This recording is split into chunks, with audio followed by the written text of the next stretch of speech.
Kasaysayan ng Ilocos Norte bago dumating ang mga Kastila.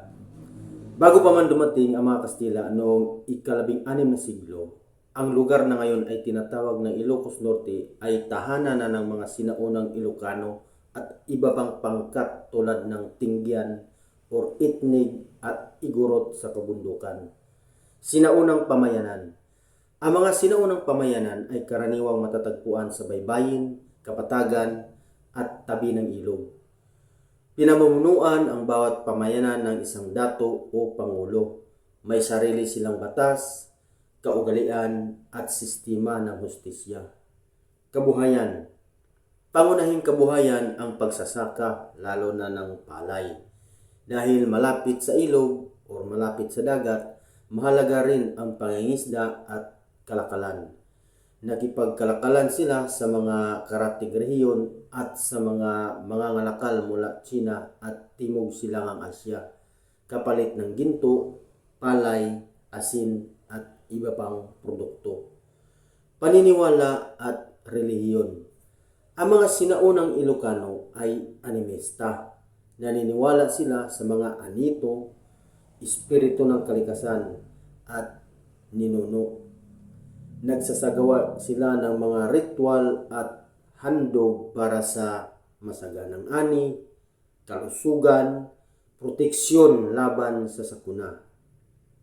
Ang mga babaylan o mambunong ang namumuno sa mga ritual.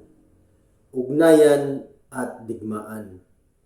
May mga alitan at digmaan sa pagitan ng mga pamayanan dahil sa lupa or yaman. Mahalaga ang tapang at karangalan sa lipunan. Ang kabundukan sa Ilocos Norte ay nagsilbing likas na depensa laban sa mga kaaway. Kultura at pamana.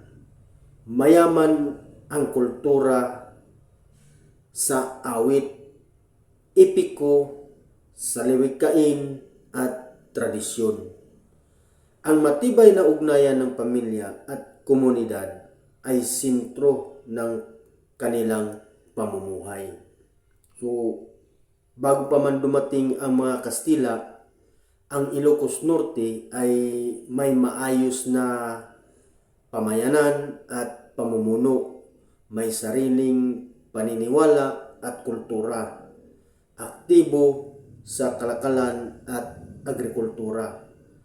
Ang mga katangiang ito ang naging pundasyon ng pagkakakilanlang Ilocano hanggang sa kasalukuyan.